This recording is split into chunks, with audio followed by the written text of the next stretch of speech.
Capítulo 6. ¿Por qué las redes sociales dañan más a las niñas que a los niños? Alexis Spence nació en Long Island, Nueva York, en 2002. Recibió su primer iPad en Navidad de 2012, cuando tenía 10 años. Inicialmente lo usaba para Webkinz, una línea de animales de peluche que permite a los niños jugar con una versión virtual de su mascota. Pero en 2013, mientras cursaba quinto grado, algunos niños se burlaron de ella por jugar ese juego infantil y la instaron a abrir una cuenta en Instagram. Sus padres eran muy cuidadosos con el uso de la tecnología. Mantenían una estricta prohibición de pantallas en los dormitorios. Alexis y su hermano tenían que usar una computadora compartida en la sala de estar. Revisaban regularmente el iPad de Alexis para ver qué aplicaciones tenía. Dijeron no a Instagram. Sin embargo, como muchos usuarios jóvenes, Alexis encontró formas de eludir esas reglas. Abrió una cuenta en Instagram por su cuenta, indicando que tenía 13 años, aunque en realidad tenía 11. Descargaba la aplicación, la usaba por un tiempo y luego la eliminaba para que sus padres no la descubrieran. Aprendió de otros usuarios menores de edad en Instagram a ocultar la aplicación en su pantalla de inicio bajo un icono de calculadora, de modo que ya no tenía que eliminarla. Cuando sus padres finalmente descubrieron que tenía una cuenta y comenzaron a supervisarla y establecer restricciones, Alexis creó cuentas secundarias donde podía publicar sin su conocimiento.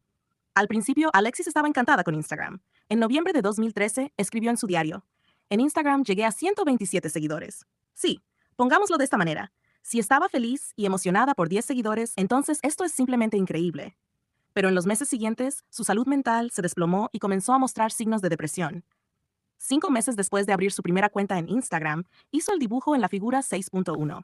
En un periodo de 6 meses desde la apertura de su cuenta, el contenido que los algoritmos de Instagram elegían para Alexis pasó de su interés inicial en el ejercicio a una serie de fotos de modelos, luego a consejos sobre dietas y finalmente a contenido que promovía la anorexia. En octavo grado fue hospitalizada por anorexia y depresión.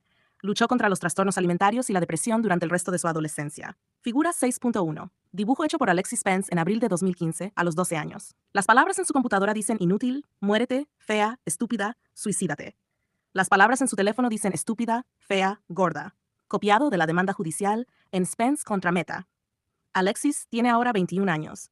Ha retomado el control de su vida y trabaja como técnica en emergencias médicas, aunque todavía lucha contra los trastornos alimentarios. Hablé con Alexis y su madre después de leer la demanda que sus padres presentaron contra Meta por el producto peligroso que ofreció a su hija sin su consentimiento. Aprendí más sobre los años oscuros en los que Alexis entraba y salía de hospitales y sobre la lucha de sus padres por mantenerla alejada de las redes sociales.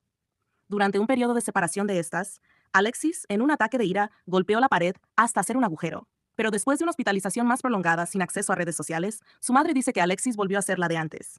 Era otra persona, era amable, era educada, coincidió con el Día de la Madre, y me hizo la tarjeta más hermosa por ese día. Recuperamos a nuestra hija. ¿Por qué las redes sociales ejercen un magnetismo tan fuerte sobre las niñas? ¿Cómo exactamente las atrapan y luego dañan a muchas de ellas, provocándoles depresión, trastornos de ansiedad, trastornos alimentarios e ideas suicidas? Como hemos visto, la transición de los teléfonos básicos a los teléfonos inteligentes a principios de la década de 2010 trajo un gran aumento en la variedad e intensidad de las actividades digitales, así como un incremento en los 4 daños fundamentales: privación social, privación del sueño, fragmentación de la atención y adicción. Alrededor de 2013, las salas psiquiátricas en Estados Unidos y otros países anglosajones comenzaron a llenarse de manera desproporcionada con niñas. En este capítulo, exploraré las razones por las cuales las redes sociales han afectado más a las niñas que a los niños. En el próximo capítulo, dedicado a los niños, hablaré sobre su uso diferente de la tecnología y mostraré que el impacto en su bienestar se refleja menos en sus tasas de enfermedad mental, que sí aumentaron, y más en su disminución del éxito y su creciente desvinculación del mundo real.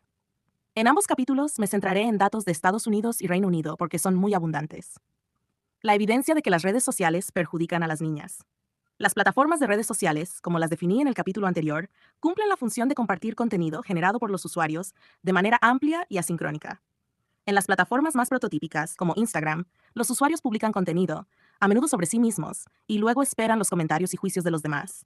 Este proceso de publicar y esperar, junto con la comparación social, tiene efectos más grandes y perjudiciales en las niñas y mujeres jóvenes que en los niños y hombres jóvenes. Esta diferencia aparece de manera consistente en muchos estudios correlacionales.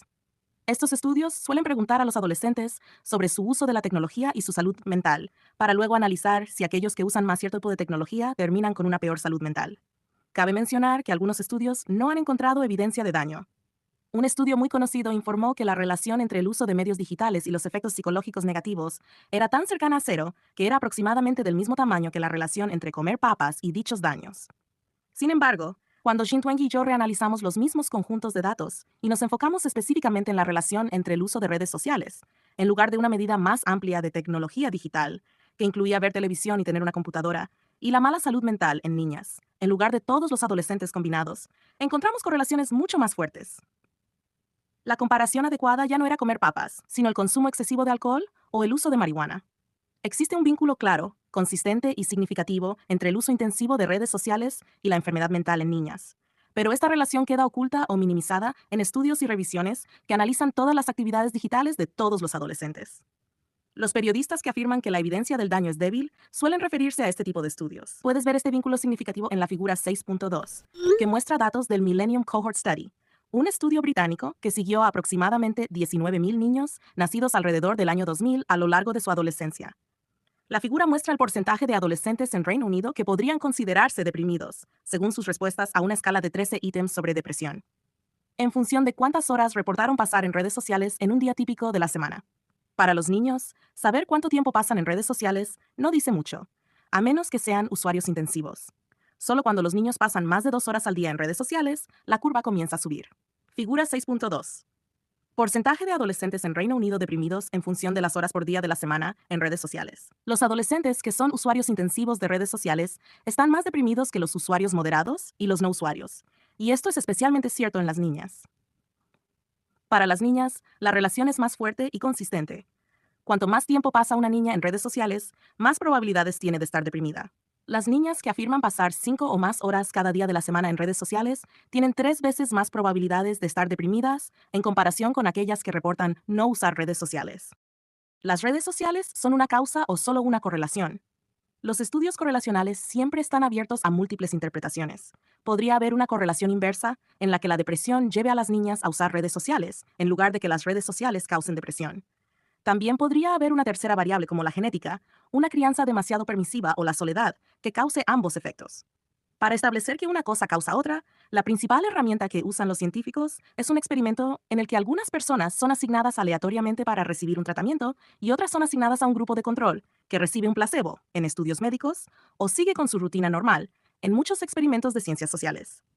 A estos experimentos a veces se les llama ensayos controlados aleatorizados. En algunos experimentos sobre redes sociales, el tratamiento consiste en pedir a adultos jóvenes que reduzcan o eliminen su acceso a redes sociales por unos días o semanas. En otros experimentos, el tratamiento consiste en llevar a adultos jóvenes, usualmente estudiantes universitarios, a un laboratorio y exponerlos a situaciones que imiten aspectos de las redes sociales, como deslizarse por fotos, para luego analizar cómo estas experiencias afectan variables psicológicas. Por ejemplo, un estudio asignó aleatoriamente a estudiantes universitarios a reducir drásticamente el uso de redes sociales, o no reducirlo, en el caso del grupo de control, y luego midió sus síntomas depresivos 3 semanas después. Los autores informaron que el grupo de uso limitado mostró reducciones significativas en la soledad y la depresión en comparación con el grupo de control. Otro estudio asignó aleatoriamente a adolescentes mujeres a ver selfies tomadas de Instagram, ya sea en su estado original o después de ser modificadas por los experimentadores para hacerlas más atractivas. Los resultados mostraron que la exposición a fotos manipuladas de Instagram condujo directamente a una peor percepción de la imagen corporal. Tomados en conjunto, las decenas de experimentos que Jean Twenge, Zach Rausch y yo hemos recopilado confirman y amplían los patrones encontrados en los estudios correlacionales. El uso de redes sociales no es solo una correlación con la ansiedad, la depresión y otros trastornos, sino una causa de estos problemas.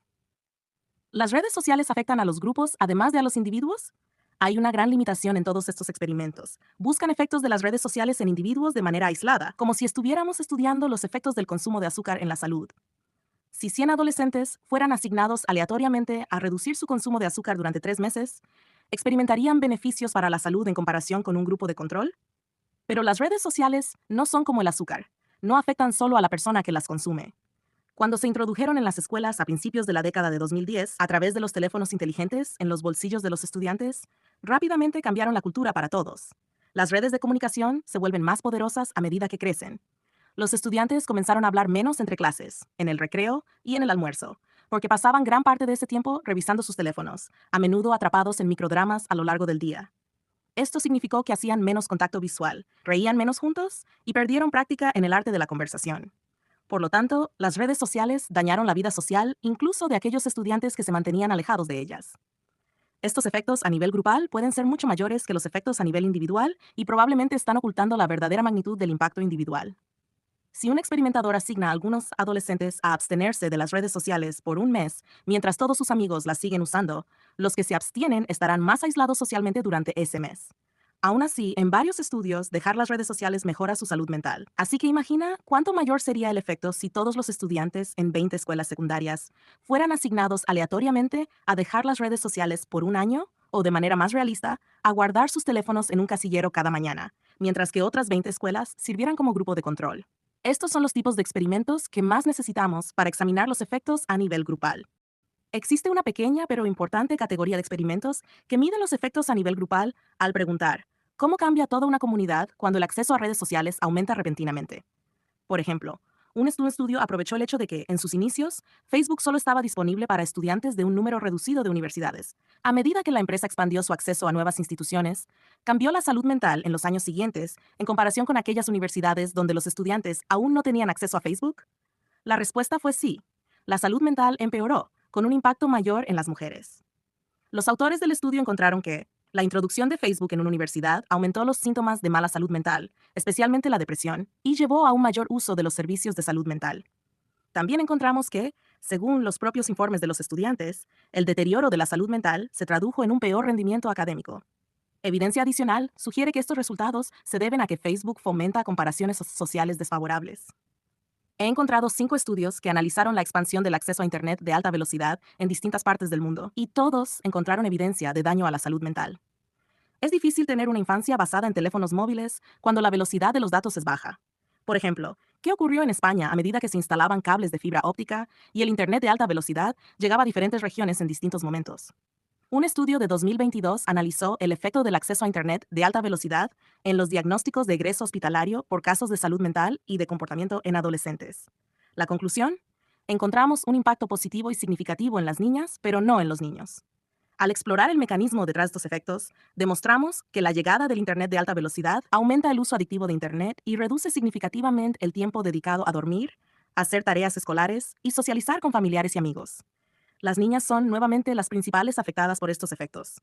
Estos estudios y muchos más indican que el rápido traslado de la vida social de los adolescentes a las plataformas de redes sociales fue una causa, no solo una correlación, del aumento en la depresión, la ansiedad, los pensamientos suicidas y otros problemas de salud mental que comenzaron a principios de la década de 2010.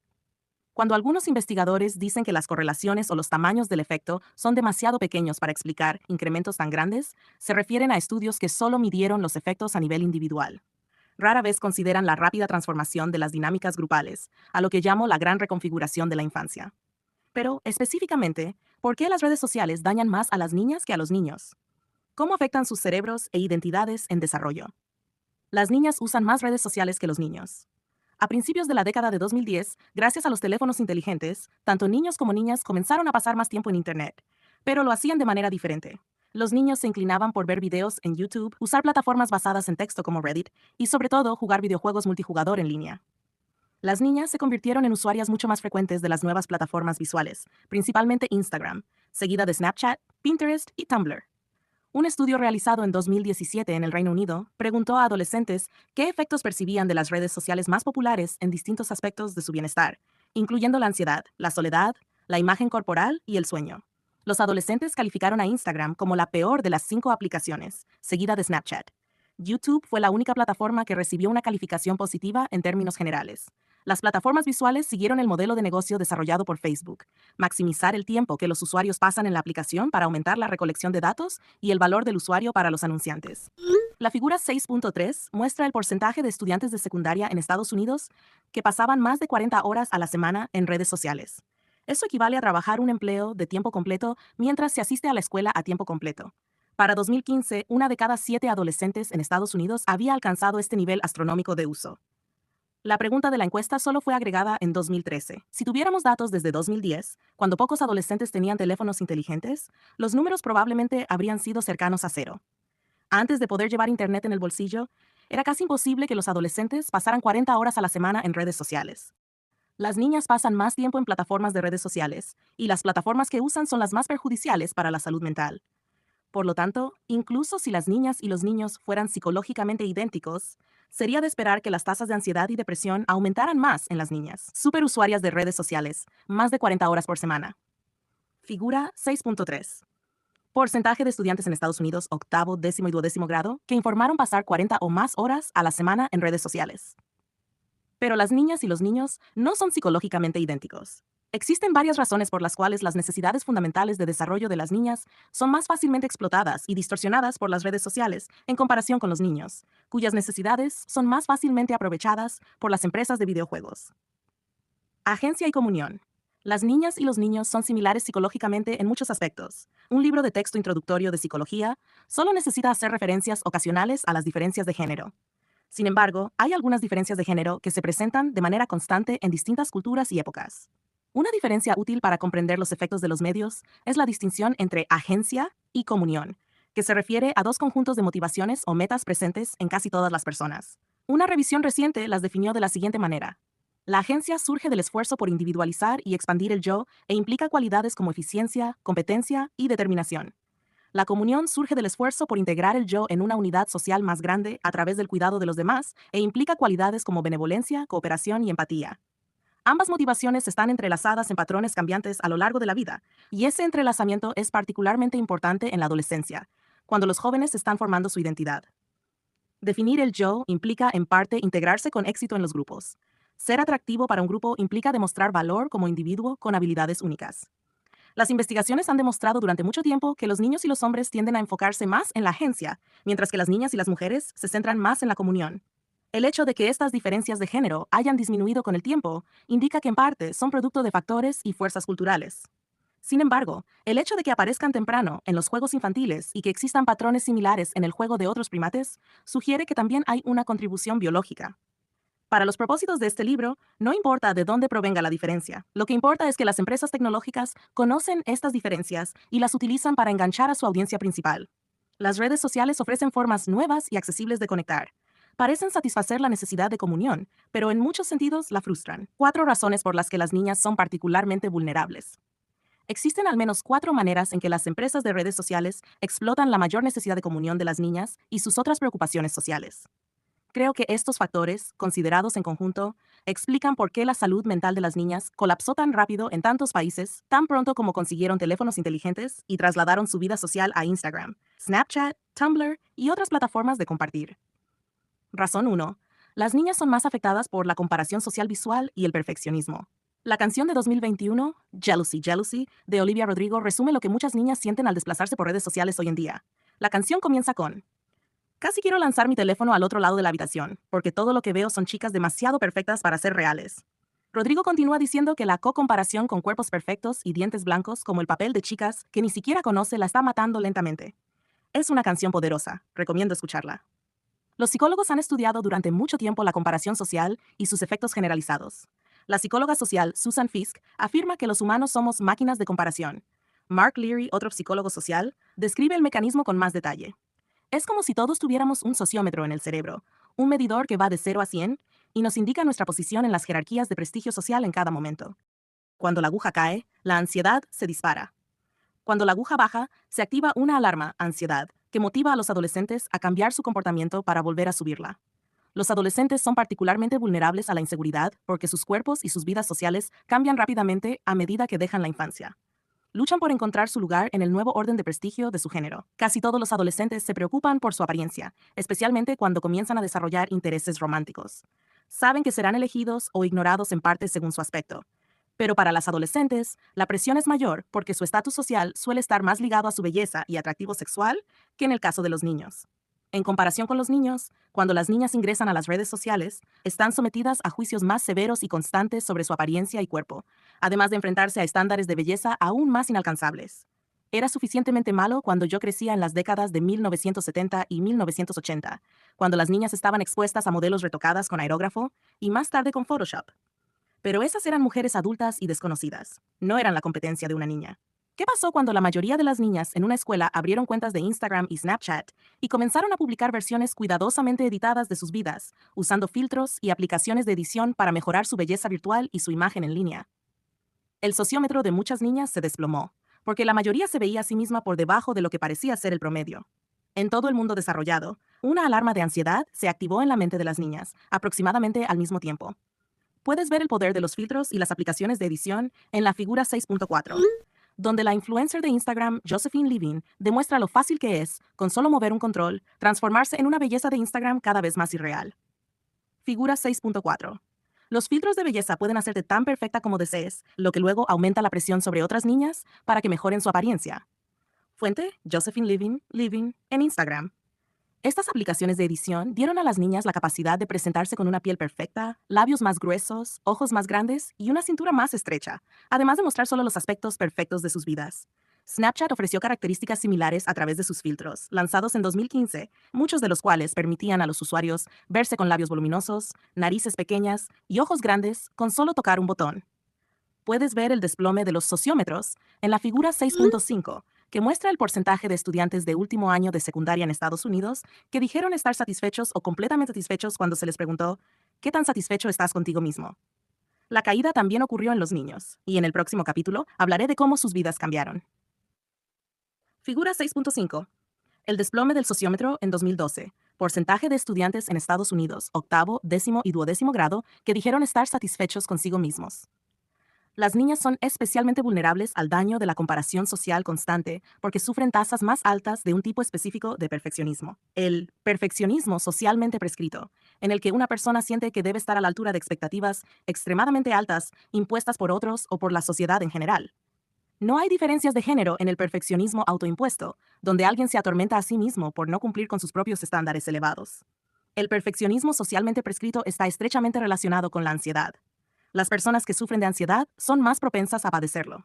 Ser perfeccionista también aumenta la ansiedad, porque temes la vergüenza del fracaso público en todo lo que haces. Y como era de esperar a estas alturas de la historia, el perfeccionismo socialmente prescrito comenzó a aumentar en los países angloparlantes a principios de la década de 2010. Jessica Torres, quien administraba un blog de moda para tallas grandes, escribió un ensayo titulado "Cómo ser una influencer en redes sociales ha impactado mi salud mental". En él dijo: los cientos de dólares y el tiempo invertidos en una foto de Instagram parecían un desperdicio. Nada era lo suficientemente perfecto para publicar. Aunque predicaba el amor propio, hacía exactamente lo contrario conmigo misma. Seguía comparando mi página de Instagram con la de otras influencers cuyas imágenes eran más bonitas. Empecé a medir mi valor personal y el valor de mi trabajo por la cantidad de me gusta que recibían mis imágenes. Desde los inicios de la publicidad, se ha atraído a las mujeres jóvenes a perseguir versiones aparentemente mejores de sí mismas. Pero las redes sociales exponen a las niñas a cientos o incluso miles de estas imágenes cada día, muchas de las cuales muestran chicas demasiado perfectas para ser reales, con cuerpos perfectos y vidas perfectas. La exposición a tantas imágenes seguramente tiene un efecto negativo en estas máquinas de comparación.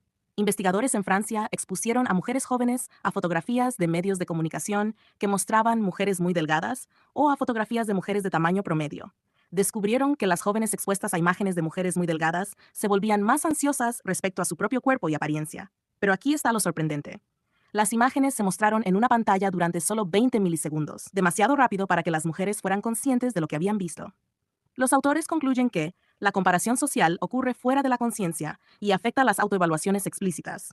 Esto significa que los recordatorios frecuentes que las niñas se dan entre sí sobre que las redes sociales no reflejan la realidad probablemente tienen un efecto limitado, porque la parte del cerebro que hace las comparaciones no está gobernada por la parte del cerebro que sabe conscientemente que solo están viendo versiones editadas y seleccionadas. Una niña de 13 años en Reddit explicó cómo ver a otras chicas en las redes sociales la hizo sentir, usando las mismas palabras que Alexis Spence y Olivia Rodrigo. No puedo dejar de compararme conmigo misma. Llegó a un punto en el que quería hacerle daño a mi vida porque no quiero verme así, y sin importar lo que intente, sigo siendo fea, me siento fea. Lloro constantemente por esto. Probablemente comenzó cuando tenía 10 años, ahora tengo 13. Cuando tenía 10 años, encontré a una chica en TikTok y básicamente me obsesioné con ella. Ella era literalmente perfecta y recuerdo sentir una envidia inimaginable hacia ella. A lo largo de mis años preadolescentes, me volví obsesionada con otras chicas bonitas. Esforzarse por sobresalir puede ser saludable cuando motiva a las chicas a dominar habilidades que serán útiles en la vida futura. Pero los algoritmos de las redes sociales se enfocan en y amplifican los deseos de las chicas de ser bonitas de las maneras socialmente prescritas, que incluyen ser delgadas. Instagram y TikTok les envían imágenes de mujeres muy delgadas si muestran algún interés en la pérdida de peso, belleza o incluso solo en comer saludablemente. Investigadores del Centro para Combatir el Odio Digital crearon una docena de cuentas falsas en TikTok, registradas a nombre de chicas de 13 años, y descubrieron que el algoritmo de TikTok les mostró decenas de miles de videos de pérdida de peso en pocas semanas después de unirse a la plataforma. Los videos incluían muchas mujeres emaciadas que instaban a sus seguidores a probar dietas extremas como la dieta de la novia cadáver, o la dieta solo con agua. Esto fue lo que le pasó a Alexis Spence en Instagram en 2012. Facebook mismo encargó un estudio sobre cómo Instagram estaba afectando a los adolescentes en los Estados Unidos y el Reino Unido.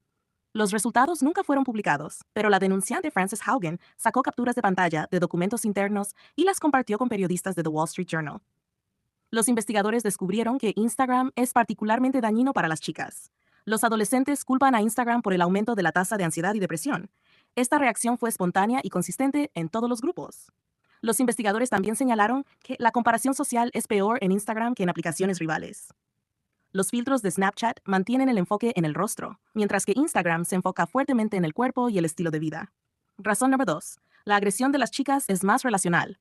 Se pensaba que los chicos eran más agresivos que las chicas, y si solo miramos la violencia y las amenazas físicas, lo son. Los chicos también están más interesados en ver historias y películas sobre deportes, peleas, guerra y violencia, todo lo cual atrae intereses y motivaciones de agencia. Tradicionalmente, los chicos han negociado quién es alto y quién es bajo en estatus social, en parte basándose en quién podría dominar a quién si llegara una pelea, o quién puede lanzar un insulto a quién sin temor a represalias violentas.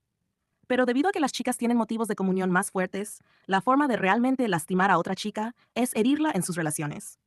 Se difunde un chisme, se vuelve en su contra a sus amigas y se disminuye su valor como amiga ante otras chicas. Los investigadores han descubierto que cuando se observa la agresión indirecta, que incluye dañar las relaciones o la reputación de otras personas, las chicas son más altas que los chicos, pero solo en la niñez tardía y la adolescencia. Una chica que siente que su valor está disminuyendo es una chica que experimenta una creciente ansiedad. Si su descenso en el sociómetro es lo suficientemente pronunciado, puede volverse depresiva y considerar el suicidio. Para las adolescentes deprimidas o marginadas, la muerte física ofrece el fin del dolor, mientras que la muerte social es un infierno viviente. Estudios confirman que, a medida que los adolescentes llevaron sus vidas sociales al mundo digital, la naturaleza del acoso comenzó a cambiar. Una revisión sistemática de estudios de 1998 a 2017 encontró una disminución del acoso cara a cara entre los chicos, pero un aumento entre las chicas, especialmente entre las chicas adolescentes más jóvenes. Un estudio separado de aproximadamente 16.000 estudiantes de secundaria de Massachusetts de 2006 a 2012 no observó un aumento en el acoso cara a cara entre las chicas y una disminución entre los chicos. Sin embargo, el ciberacoso entre las chicas aumentó. Según una encuesta importante de Estados Unidos, estas altas tasas de ciberacoso han persistido, aunque no han aumentado, entre 2011 y 2019. A lo largo de ese periodo, aproximadamente 1 de cada 10 chicos de secundaria y 1 de cada 5 chicas de secundaria experimentaron ciberacoso cada año. En otras palabras, el paso a lo digital hizo que el acoso y la intimidación fueran una parte más grande de la vida diaria de las chicas.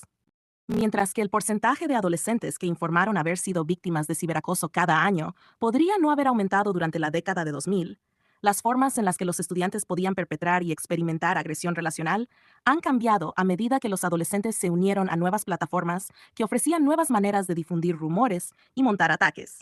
Las redes sociales facilitan que cualquier persona de cualquier edad cree múltiples perfiles anónimos, los cuales pueden ser utilizados para hacer trolling y destrucción reputacional. Todo esto ocurre en un mundo virtual al que los padres y maestros rara vez tienen acceso o entienden. Además, como los teléfonos inteligentes acompañan a los adolescentes a la escuela, al baño y a la cama, también pueden acompañarlos sus agresores. En una historia de la revista Atlantic de 2018 sobre el acoso en Instagram, Taylor Lawrence cuenta la historia de Mary, una chica de 13 años que logró entrar al equipo de animadoras mientras que una amiga no lo hizo. La ex amiga utilizó muchas de las características de Instagram para dañar la posición de Mary con otros estudiantes. Literalmente había un grupo de chat en Instagram llamado Todos en la clase menos Mary, dijo. Todo lo que hacían ahí era hablar mal de mí. El episodio causó que Mary tuviera los primeros ataques de pánico de su vida. Las redes sociales han amplificado el alcance y el efecto del acoso relacional, colocando una presión inmensa sobre las niñas para que monitoreen sus palabras y acciones. Son conscientes de que cualquier error puede volverse viral rápidamente y dejar una marca permanente.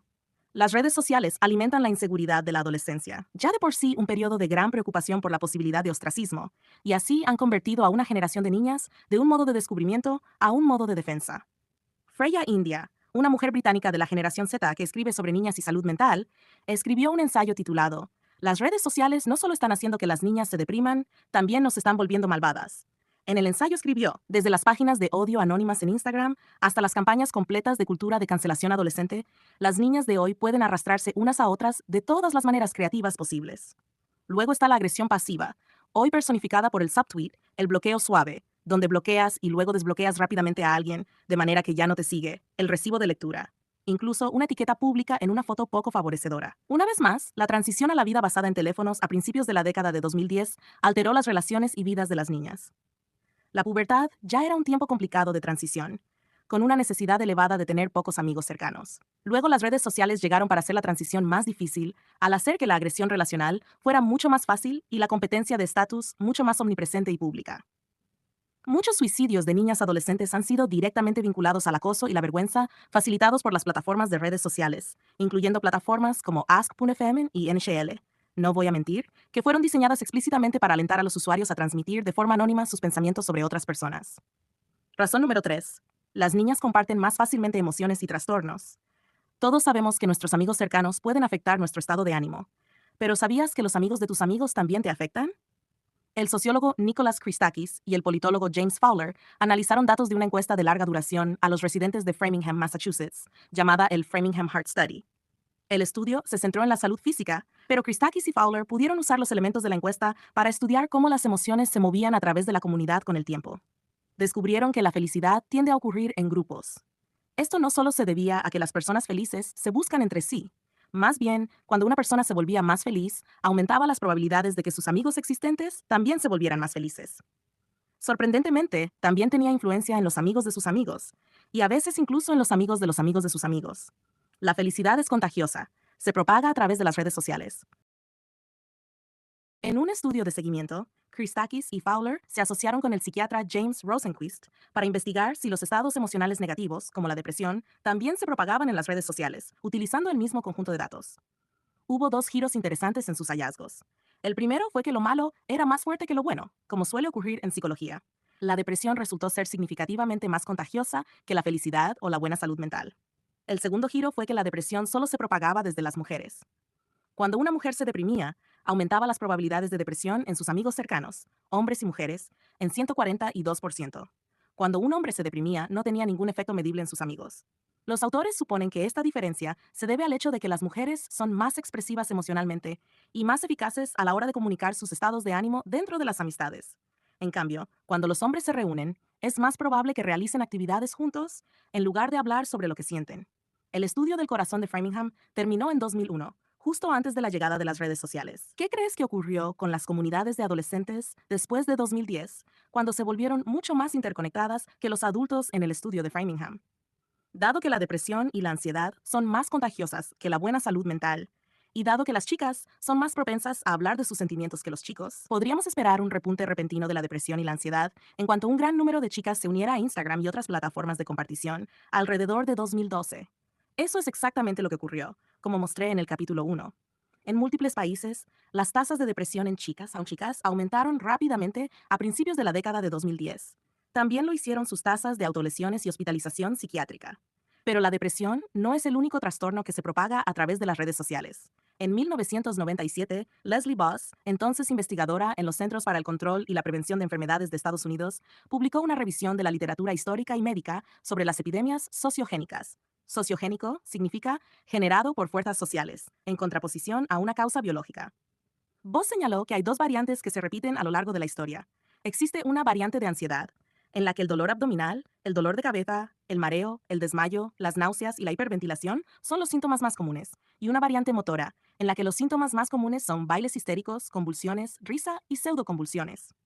Estas plagas del baile, como las llaman los historiadores, en ocasiones arrasaban aldeas de la Europa medieval, llevando a algunos pobladores a bailar hasta morir de agotamiento.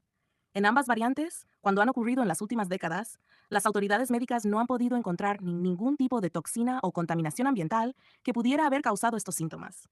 Lo que encuentran, repetidamente, es que las adolescentes tienen un mayor riesgo de sucumbir a estas enfermedades que cualquier otro grupo, y que los brotes son más probables cuando ha habido algún factor de estrés o amenaza inusual en la comunidad.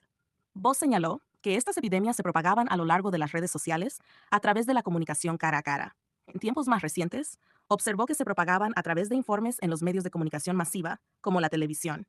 Escribiendo en 1997, en los primeros años de Internet, hizo esta predicción. El desarrollo de nuevos enfoques en la comunicación masiva, más recientemente Internet, aumenta la capacidad de amplificar los brotes a través de la comunicación. Fue visionaria. Cuando los adolescentes se trasladaron a plataformas de redes sociales basadas en imágenes, especialmente las orientadas al video, como YouTube y más tarde TikTok, se conectaron de una manera que facilitó la transmisión de enfermedades psicogénicas. Tan pronto como hicieron esto, las tasas de ansiedad y depresión se dispararon en todo el mundo, particularmente entre las adolescentes. Gran parte de la epidemia de enfermedades mentales en adolescentes puede ser el resultado directo de la variante de ansiedad propagándose a través de dos procesos psicológicos distintos. Primero, está la simple contagión emocional, como la describieron Fowler y Christakis. Las personas absorben las emociones de los demás y la contagión emocional es especialmente fuerte entre las chicas. Segundo, está el sesgo de prestigio, que es la regla de aprendizaje social que describí en el capítulo 2. No copies a cualquiera. Primero descubre quiénes son las personas más prestigiosas y luego imítalas. Pero en las redes sociales, la manera de ganar seguidores y me gusta es ser más extremo, por lo que aquellos que muestran síntomas más extremos tienden a ascender más rápido, convirtiéndose en los modelos que los demás imitan en el aprendizaje social. Este proceso a veces se conoce como captura de audiencia, un fenómeno en el que las personas son entrenadas por su público para convertirse en versiones más extremas de lo que éste desea ver. Y si alguien se encuentra en una red en la que la mayoría ha adoptado un comportamiento, entonces entra en juego otro proceso de aprendizaje social, el sesgo de conformidad. Cuando llegó la pandemia de COVID en 2020, tanto la enfermedad como los confinamientos hicieron que las enfermedades sociogénicas fueran más probables. El COVID fue una amenaza y un factor de estrés a nivel global. Los confinamientos llevaron a los adolescentes a pasar aún más tiempo en redes sociales, especialmente en TikTok, que era relativamente nuevo. TikTok resultó particularmente atractivo para las adolescentes y en sus primeros días las animaba a practicar movimientos de baile altamente estilizados que copiaban de otras chicas, bailes que se propagaban por todo el mundo. Pero TikTok no solo incentivaba a las chicas a bailar. Su algoritmo avanzado detectaba cualquier signo de interés en un tema y enviaba a los usuarios más contenido relacionado, a menudo en una forma más extrema. Cualquiera que mostrara interés en la salud mental, pronto se veía inundado de videos de otros adolescentes exhibiendo enfermedades mentales y recibiendo apoyo social por hacerlo. En agosto de 2023, los videos con la etiqueta salud mental tenían más de 100 mil millones de vistas. Trauma tenía más de 25 mil millones. Un grupo de psiquiatras alemanes, liderados por Kirsten Müller-Wahl, notó un aumento repentino de jóvenes que llegaban a las clínicas afirmando tener el síndrome de Tourette, un trastorno motor en el que los pacientes presentan tics pronunciados, como parpadeos intensos o rotaciones de cabeza y cuello, y en el que a menudo emiten palabras o sonidos de manera involuntaria. Se cree que la enfermedad está relacionada con irregularidades en una parte del cerebro llamada ganglios basales, que está fuertemente involucrada en el movimiento físico. Por lo general, aparece entre los 5 y los 10 años, y el 80% de quienes la padecen son niños. Sin embargo, los psiquiatras alemanes pudieron ver que casi ninguno de estos pacientes realmente tenía Tourette. Los tics eran distintos, no había habido señales de la enfermedad cuando eran pequeños. Y lo más revelador, sus tics eran sorprendentemente similares. De hecho, estos pacientes, en su mayoría jóvenes en esta primera ola, estaban imitando a un solo influencer alemán que realmente tenía Tourette y que mostraba sus tics en sus populares videos de YouTube. Entre estos tics se incluían expresiones como tiburones voladores y Heil Hitler. Los investigadores alemanes escribieron: reportamos el primer brote de un nuevo tipo de enfermedad sociogénica masiva, que a diferencia de todos los episodios previos documentados, se propaga exclusivamente a través de redes sociales. En consecuencia, sugerimos el término más específico de enfermedad inducida por redes sociales masivas. Aunque el síndrome de Tourette es mayormente una enfermedad masculina, una vez que se convirtió en un trastorno popular en redes sociales, se propagó más rápido entre las chicas. Por ejemplo, algunas adolescentes en países angloparlantes desarrollaron repentinamente trastornos de tics con sacudidas de cabeza y la tendencia común a gritar al azar la palabra frijoles. Esto fue desencadenado por una influencer británica, Evie, quien modeló esos comportamientos y gritaba la palabra frijoles. Uno de los principales tratamientos que los médicos recetan para este trastorno es alejarse de las redes sociales. Hay evidencia de que varios otros trastornos se están propagando de manera sociogénica, especialmente a través de plataformas que presentan publicaciones en video, como TikTok, YouTube e Instagram. El trastorno de identidad disociativo, conocido anteriormente como trastorno de personalidad múltiple, es una condición que fue dramatizada en la película de 1957, Las tres caras de Eva. La persona que lo padece informa que dentro de sí tiene distintas identidades, conocidas como alters, que pueden tener personalidades, perfiles morales, géneros, sexualidades y edades muy diferentes. A menudo hay un alter malo que incita a la persona a hacer cosas dañinas a otros o a sí misma. El trastorno de identidad disociativo solía ser raro, pero desde la llegada de TikTok ha habido un aumento, principalmente entre las adolescentes.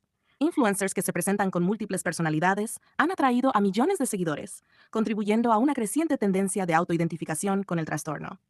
Asher, Un influencer de TikTok que se describe a sí mismo como parte de un sistema de 29 identidades ha acumulado más de 1.100.000 seguidores. El creciente interés en el trastorno de identidad disociativo se evidencia aún más en los miles de millones de vistas que han obtenido etiquetas como DID, 2.800 millones, trastorno de identidad disociativo, 1.600 millones, y sistema DID, 1.100 millones. Naomi Torres Maki, directora de investigación de la Coalición de Salud Mental, resumió la tendencia de esta manera. De repente, todos mis pacientes adolescentes creen que tienen trastorno de identidad disociativo y no lo tienen. El reciente aumento en los diagnósticos de disforia de género también puede estar relacionado, en parte, con las tendencias en redes sociales. La disforia de género se refiere al malestar psicológico que una persona experimenta cuando su identidad de género no se alinea con su sexo biológico. Las personas con esta incongruencia han existido desde hace mucho tiempo en diversas sociedades alrededor del mundo. Según el Manual de Diagnóstico Psiquiátrico más reciente, las estimaciones sobre la prevalencia de la disforia de género en la sociedad estadounidense solían indicar tasas inferiores a 1 en 1.000, con tasas más altas entre los varones de nacimiento, es decir, aquellos que nacieron con sexo biológico masculino, en comparación con las mujeres de nacimiento. Sin embargo, estas estimaciones se basaban en el número de personas que buscaban cirugía de reasignación de género en la adultez, lo que seguramente subestimaba considerablemente la población real. En la última década, el número de personas remitidas a clínicas por disforia de género ha crecido rápidamente, especialmente entre mujeres de nacimiento en la generación Z. De hecho, entre los adolescentes de esta generación, la proporción entre los sexos se ha invertido, con tasas ahora más altas entre las mujeres de nacimiento que entre los varones de nacimiento. Una parte de este aumento seguramente refleja la visibilización de jóvenes que eran trans, pero que no lo reconocían o tenían miedo del estigma social asociado con la expresión de su identidad de género. El aumento de la libertad de expresión de género y la creciente conciencia sobre la diversidad humana son formas de progreso social. Sin embargo, el hecho de que la disforia de género ahora aparezca con frecuencia en grupos sociales cercanos, como un grupo de amigos. El hecho de que los padres y las personas que han revertido su transición identifiquen las redes sociales como una fuente principal de información y estímulo. Y el hecho de que la disforia de género esté siendo diagnosticada en muchos adolescentes que no mostraron signos de ello en la infancia indican que la influencia social y la transmisión sociogénica pueden estar desempeñando un papel en este fenómeno. Razón 4. Las niñas están más expuestas a depredadores y acoso. ¿Conoces esas historias sobre mujeres de mediana edad que entablan amistad con adolescentes varones en plataformas de videojuegos, les envían dinero y luego les piden fotos de sus genitales como preludio para encontrarse con ellos con fines sexuales? Yo tampoco. La sexualidad femenina, en sus muchas variaciones, rara vez es depredadora en ese sentido.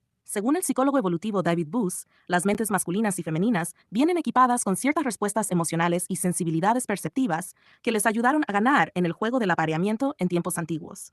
Ambos conjuntos de adaptaciones cognitivas siguen influyendo en las relaciones hoy en día. Pero el conjunto masculino hace que los hombres sean más propensos a usar coerción, engaño y violencia para obtener sexo, y a centrarse en adolescentes como sus objetivos. En muchas áreas del mundo virtual, algunos hombres acechan a adolescentes y preadolescentes. Los hombres mayores también acosan a niños varones, utilizando aplicaciones de citas para hombres gays y bisexuales para encontrarlos. Sin embargo, los encuentros con depredadores sexuales forman una parte más grande de la vida en Internet para las niñas que para los niños, lo que las obliga a depender más del modo defensa.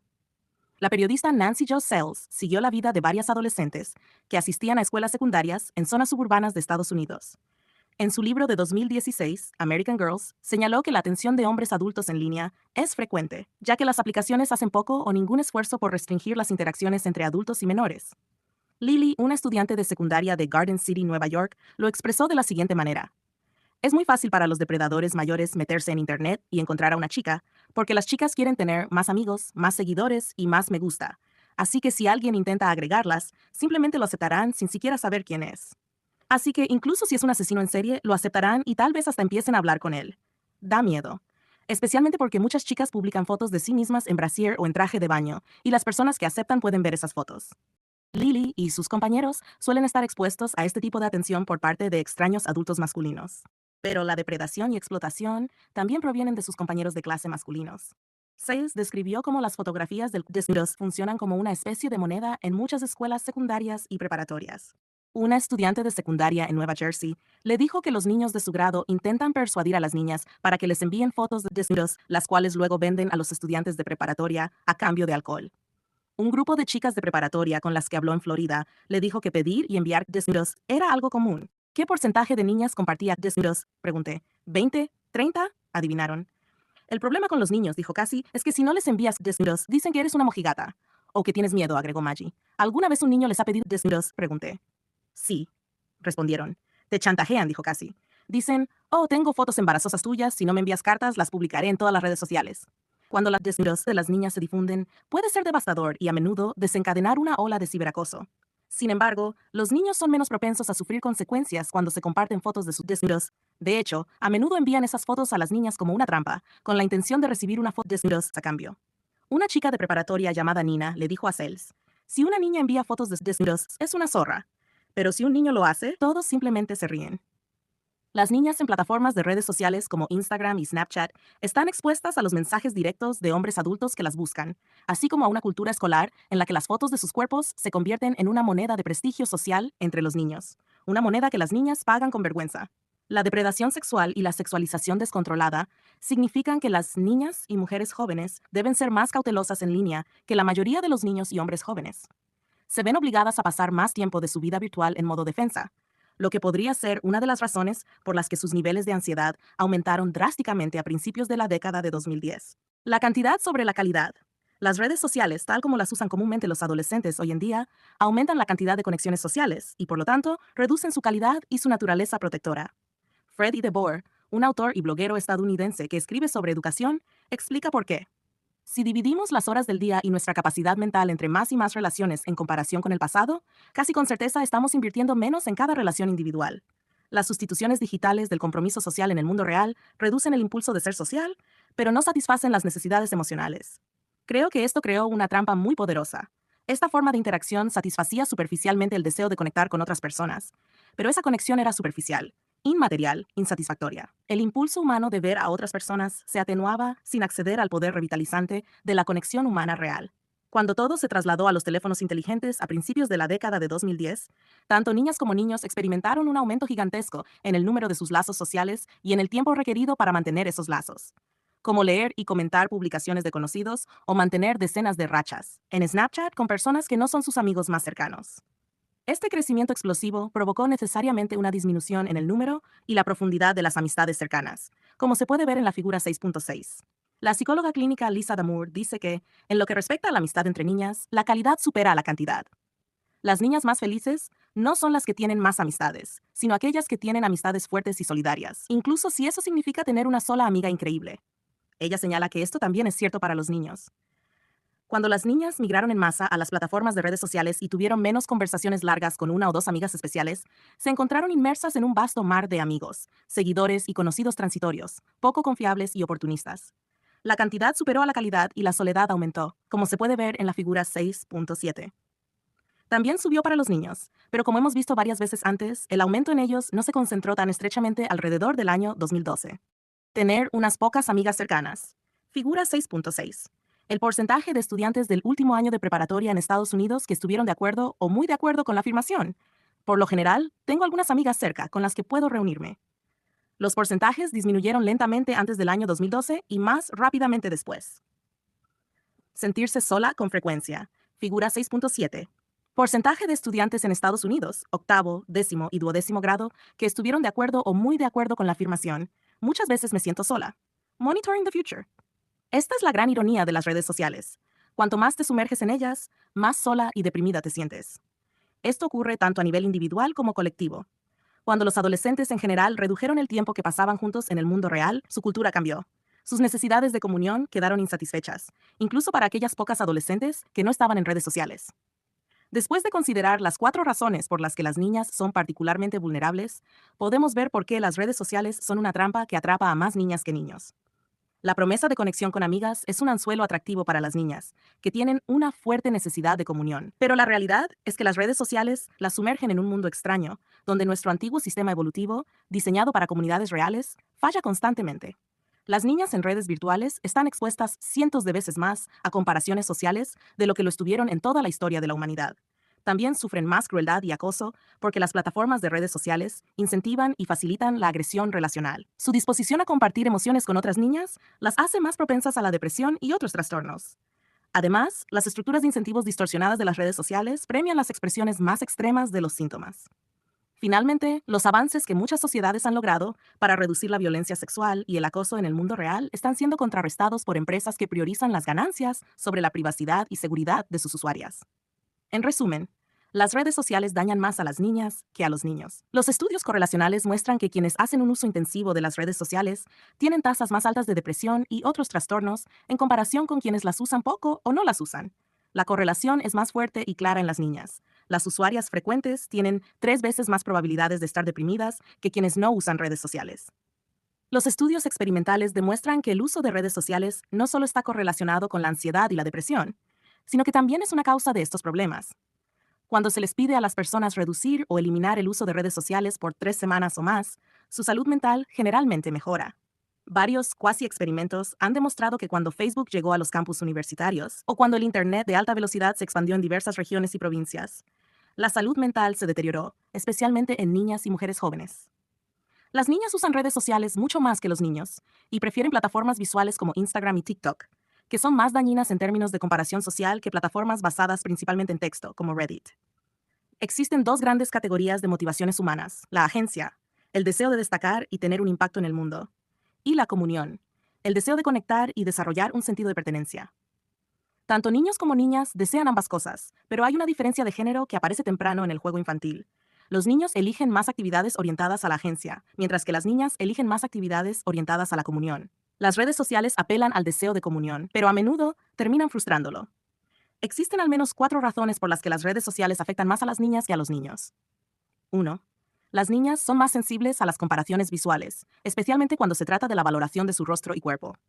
Las plataformas visuales, que ponen énfasis en imágenes personales, afectan negativamente el sociómetro de las niñas, el mecanismo interno que evalúa su posición en relación con los demás. Además, las niñas son más propensas a desarrollar perfeccionismo socialmente prescrito, es decir, la presión de cumplir con estándares imposibles impuestos por otras personas o por la sociedad. 2.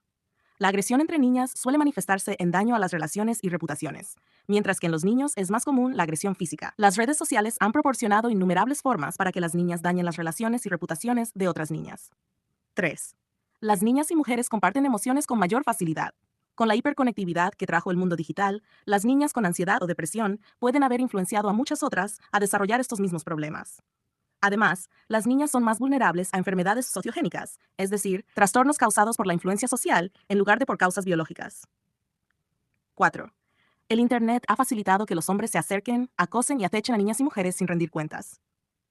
Cuando las niñas preadolescentes abren cuentas en redes sociales, a menudo son seguidas y contactadas por hombres mayores, además de ser presionadas por niños de su escuela para compartir fotografías íntimas. Las redes sociales son una trampa que atrapa a más niñas que niños.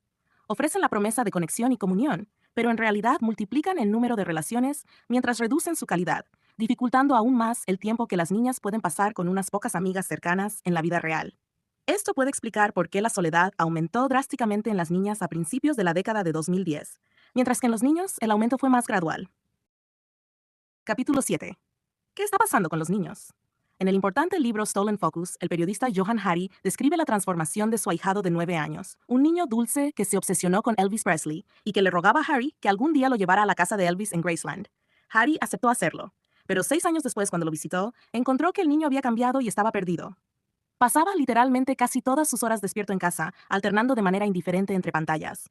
Su teléfono, con un flujo infinito de mensajes de WhatsApp y Facebook, y su iPad, en el que veía un sinfín de vídeos de YouTube y pornografía.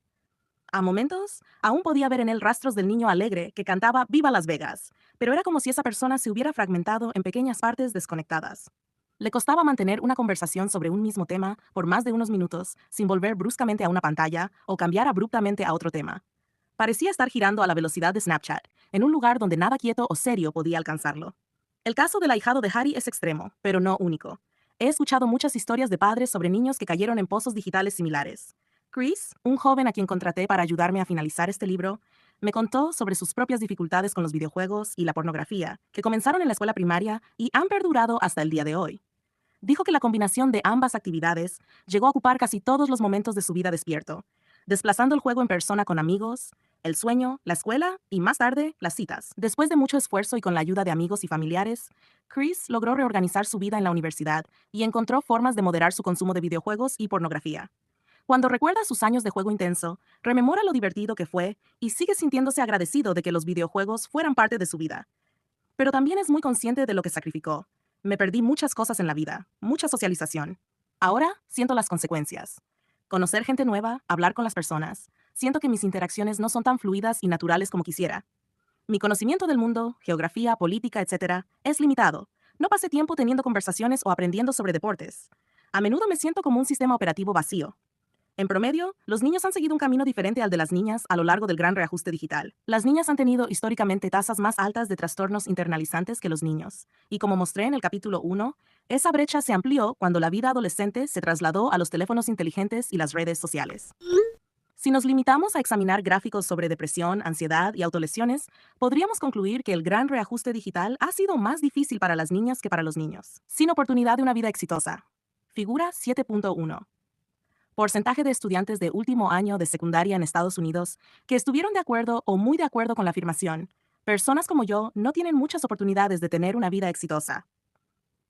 Y sin embargo, si observamos detenidamente muchos de los gráficos, hay abundante evidencia de que los niños también están sufriendo. Desde principios de la década de 2010, las tasas de depresión y ansiedad en adolescentes varones han estado aumentando en muchos países, aunque siguen siendo menores en términos absolutos que las de las niñas. En Estados Unidos, Reino Unido y Australia, las tasas de suicidio también han ido en aumento, afectando a ambos sexos, aunque siempre con tasas mucho más altas para los niños. Hay otras señales de advertencia. Los niños muestran evidencia de haberse alejado del mundo real mucho antes de que comenzara el declive en la salud mental de la década de 2010. En el caso de los niños, el tiempo que pasaban con amigos comenzó a disminuir a principios de la década de 2000, con una aceleración después de 2010. En cambio, las tasas de las niñas se mantuvieron estables hasta 2011, cuando comenzaron a disminuir. Consideremos también la respuesta a la afirmación: personas como yo no tienen muchas oportunidades de tener una vida exitosa. Solo 5% de las niñas en Estados Unidos solían estar de acuerdo con esa afirmación en la década de 1970, y prácticamente no hubo cambios hasta principios de la década de 2010, como se puede ver en la figura 7.1. Pero la historia de los niños es diferente. Sus tasas, de acuerdo, aumentaron lentamente desde finales de la década de 1970 hasta la de 2000, y luego se incrementaron más rápidamente a principios de la década de 2010. En otras palabras, la historia de las niñas es más compacta. Para ellas, la mayor parte de la transformación en la salud mental ocurrió entre 2010 y 2015, en múltiples países, y la evidencia señala repetidamente a la combinación de teléfonos inteligentes y redes sociales como los principales factores que contribuyeron a su creciente ansiedad y depresión.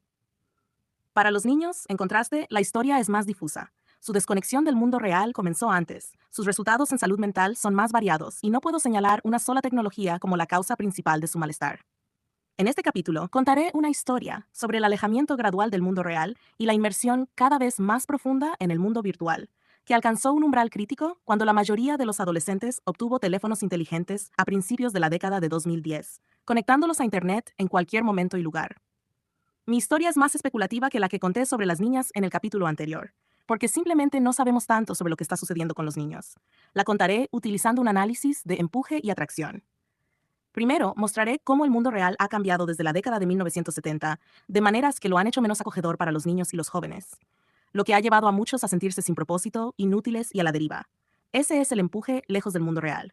Luego, mostraré cómo, desde la década de 1970, y con una aceleración en la de 2010, el mundo digital ofreció más formas para que los niños realizaran las actividades de construcción de agencia que anhelaban, como explorar, competir, jugar a la guerra, dominar habilidades y ver pornografía cada vez más extrema, todo a través de una pantalla y eventualmente en una que cabía en sus bolsillos.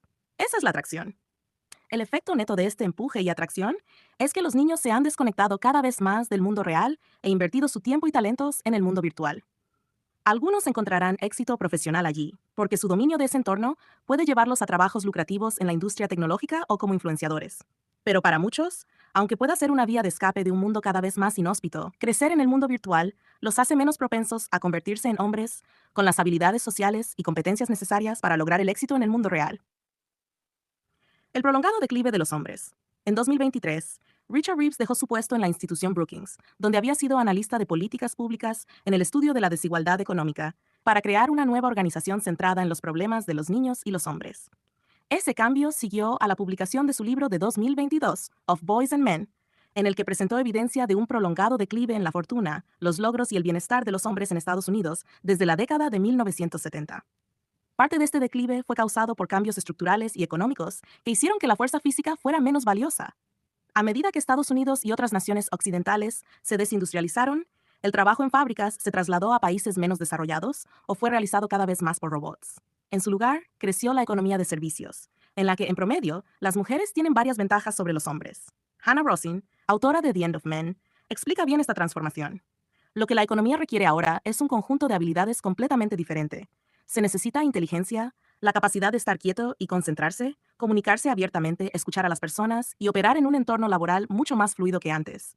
Esas son cosas que las mujeres hacen extremadamente bien. Rosin señala que para 2009, por primera vez en la historia de Estados Unidos, el equilibrio de la fuerza laboral se inclinó hacia las mujeres, quienes siguen ocupando alrededor de la mitad de los empleos del país. Reeves ve el ascenso de las mujeres como un resultado positivo y natural tras la eliminación de las restricciones previas a sus oportunidades educativas y laborales. Por ejemplo, en 1972, las mujeres obtenían solo 42% de los títulos de licenciatura. Para 1982, las mujeres tenían la misma probabilidad que los hombres de graduarse de la universidad. Pero en los siguientes 20 años, la matrícula de mujeres aumentó rápidamente, mientras que la de los hombres no lo hizo, de modo que para 2019 la brecha se había invertido. Las mujeres obtenían 59% de los títulos de licenciatura, mientras que los hombres solo el 41%. No se trata solo de la finalización de la universidad. Reeves muestra que, en todos los niveles educativos, desde el jardín de infancia hasta el doctorado, las niñas están dejando a los niños atrás. Los niños obtienen calificaciones más bajas, tienen tasas más altas de trastorno por déficit de atención con hiperactividad, tienen más probabilidades de no saber leer y es menos probable que se gradúen de la escuela secundaria, en parte porque tienen 3 veces más probabilidades que las niñas de ser expulsados o suspendidos en el camino. Las disparidades de género suelen ser pequeñas en los niveles más altos de la escala socioeconómica, entre las familias más ricas, pero se amplían considerablemente a medida que descendemos en la jerarquía social. ¿Es esto una victoria para las niñas y las mujeres? Solo si se ve la vida como una batalla de suma cero entre los sexos. En contraste, como dice Reeves, un mundo de hombres a la deriva difícilmente será un mundo de mujeres en plenitud. Y los datos muestran que ahora vivimos en un mundo donde los hombres jóvenes están a la deriva. El libro de Reeves nos ayuda a ver los factores estructurales que han dificultado el éxito de los niños. Describe elementos como una economía que ya no recompensa la fuerza física, un sistema educativo que valora la capacidad de estar quieto y escuchar, y una disminución en la disponibilidad de modelos masculinos positivos, incluidos los padres. Después de enumerar varios de estos factores, Reeves agrega: el malestar masculino no es el resultado de un colapso psicológico masivo, sino de desafíos estructurales profundos. Creo que Reeves acierta al centrarse en los factores estructurales, pero también creo que hay dos factores psicológicos que faltan en su historia. Primero, el auge de la cultura de la sobreprotección en las décadas de 1980 y 1990 afectó más a los niños que a las niñas, porque los niños participan más en juegos bruscos y en actividades arriesgadas. Cuando el tiempo de juego se redujo, se trasladó al interior y fue supervisado en exceso, los niños perdieron más que las niñas. El segundo efecto psicológico es el resultado de que los niños comenzaran a jugar videojuegos multijugador en línea a finales de la década de 2000 y adoptaran los teléfonos inteligentes a principios de la de 2010. Ambos factores que los alejaron decisivamente del contacto cara a cara o de la interacción hombro con hombro. En ese punto, creo que sí podemos ver signos de un colapso psicológico masivo, o al menos de un cambio psicológico masivo. Una vez que los niños tuvieron múltiples dispositivos conectados a Internet, muchos fueron absorbidos por completo, como el ahijado de Johan Hari. Muchos niños se perdieron en el ciberespacio, lo que los hizo más frágiles, temerosos y reacios al riesgo en el mundo real. A partir de finales de la década de 2000 y principios de la de 2010, las tasas de depresión, ansiedad, autolesiones y suicidio en los niños estadounidenses comenzaron a aumentar. Los niños en todo el mundo occidental comenzaron a mostrar preocupantes declives en su salud mental. Para 2015, una cantidad alarmante de ellos decía que no tenía amigos cercanos, que se sentía solo y que su vida carecía de sentido o dirección. Niños que no logran despegar. En Estados Unidos, desde hace tiempo se usa el término failure to launch, fracaso para despegar, para describir a quienes se desvían del camino, no encuentran empleo y terminan viviendo con sus padres por un periodo indefinido. Los hombres jóvenes de finales de sus 20 tienen más probabilidades de vivir con sus padres, 27% en 2018, en comparación con las mujeres jóvenes, 17%. Un término más formal es NEET, creado por economistas en Reino Unido para referirse a aquellos entre 16 y 24 años que no están en educación, empleo o formación. A estos jóvenes se les considera inactivos económicamente. En Reino Unido y Estados Unidos, la mayoría de los NEET son hombres, una vez que se excluye a quienes tienen alguna discapacidad o son padres encargados del cuidado de sus hijos. Los padres en Estados Unidos tienen más probabilidades de decir que les preocupa si sus hijos varones lograrán convertirse en adultos exitosos, en comparación con la preocupación que tienen por sus hijas. Además, es mucho más probable que los padres estén de acuerdo con esta afirmación sobre sus hijas que sobre sus hijos. Los contratiempos no la desaniman, no se rinde fácilmente. Los padres tienen motivos para estar preocupados. Los niños también son más vulnerables a convertirse en reclusos completos, como ha sucedido en Japón. La sociedad japonesa había impuesto durante mucho tiempo una intensa presión sobre los hombres jóvenes para que tuvieran éxito en la escuela, consiguieran un trabajo prestigioso y se ajustaran a las expectativas sociales de un salaryman, asalariado. En la década de 1990, cuando explotó la burbuja económica de los años 80 y las barreras para el éxito se volvieron más altas, muchos jóvenes se retiraron a sus habitaciones de la infancia y cerraron sus puertas. A medida que el declive económico dificultaba su integración productiva en el mundo exterior, la llegada de Internet les permitió por primera vez en la historia satisfacer en cierta medida sus necesidades de agencia y conexión social desde la soledad de sus habitaciones. A estos jóvenes se les llama hikikomori, un término japonés que significa retraerse hacia adentro. Viven como ermitaños, saliendo de sus cuevas principalmente en horas extrañas, cuando es menos probable que vean a alguien, incluso a sus propios familiares. En algunas familias, los padres les dejan comida junto a sus puertas.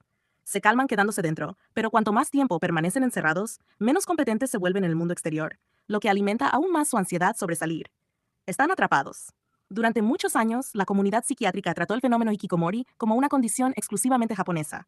Sin embargo, en los últimos años, algunos jóvenes en Estados Unidos y otros países han comenzado a comportarse de manera similar. Algunos incluso han adoptado tanto la palabra japonesa como el término NEET como identificadores tribales. En Reddit, los subforos ErNEET y ErHikikomori debaten sobre todo, desde programas de televisión que promueven estilos de vida recluidos, hasta detalles sobre cómo orinar en una caja de arena para evitar salir de la habitación. Ali Conti de la revista New York entrevistó a un usuario de Reddit llamado Luca, de Carolina del Norte. Lucas sufrió de ansiedad en la escuela secundaria. Su madre lo sacó de la escuela cuando tenía 12 años y le permitió estudiar en línea desde su habitación. En generaciones anteriores, los niños que se encerraban en sus habitaciones se habrían enfrentado al aburrimiento y a una soledad casi inimaginable, condiciones que obligaban a la mayoría de los adolescentes a cambiar su comportamiento o buscar ayuda. Sin embargo, Luca encontró un mundo en línea lo suficientemente vívido como para evitar que su mente se sintiera vacía. 10 años después, sigue jugando videojuegos y navegando por la web durante toda la noche. Duerme durante el día. Luca explica que no siente vergüenza por su estilo de vida. De hecho, dice que está orgulloso y lo contrasta con la vida laboral de otros jóvenes que permiten que un jefe les diga qué hacer. Su habitación es lo opuesto a una prisión, le dice a Conti. Es libertad. No hay nadie aquí excepto yo. Puedo hacer lo que quiera, cuando quiera. Salir al exterior es una prisión, pero esta habitación es claridad. La visión del mundo de Luca es posible porque su conexión a Internet le da acceso a una simulación convincente de muchos placeres del mundo real. Conexión social, juegos, aprendizaje y sexo, sin la necesidad de enfrentarse a sus ansiedades ni a la incertidumbre incómoda de la vida real. También representa el espíritu desafiante y agresivo que prevalece en los subforos dominados por hombres, en los chans, como 4chan y 8chan, y en comunidades en línea como MTOW. Men Going Their Own Way, hombres que eligen vivir sin mujeres. Infancia sin riesgos en el mundo real. Imagina una infancia en la que se haya eliminado todo riesgo. Nadie siente la adrenalina de trepar un árbol después de que un adulto les haya dicho que no lo hicieran. Nadie experimenta el cosquilleo en el estómago al reunir el valor para invitar a alguien a salir. Imagina un mundo donde las aventuras nocturnas con amigos sean cosa del pasado.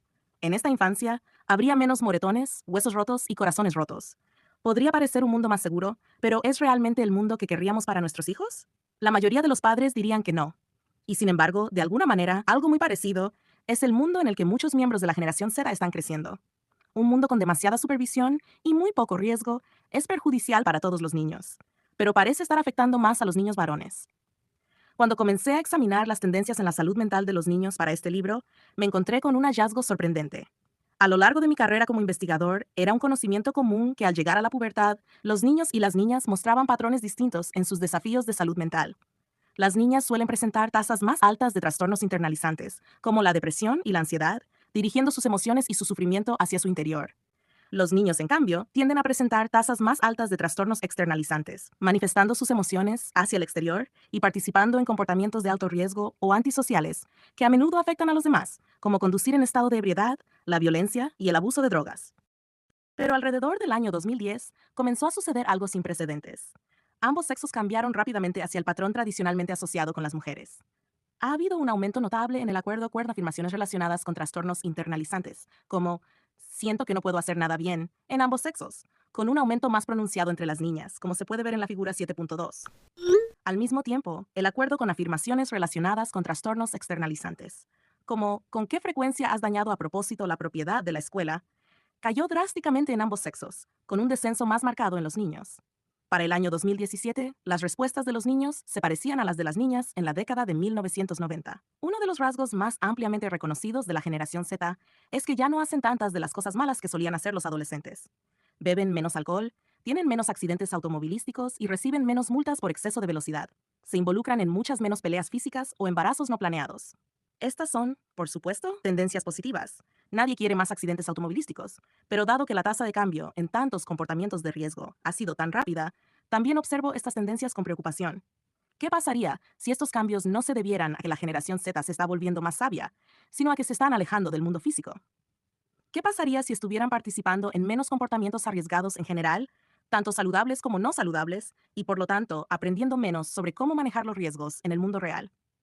Síntomas internalizantes y externalizantes en adolescentes de Estados Unidos.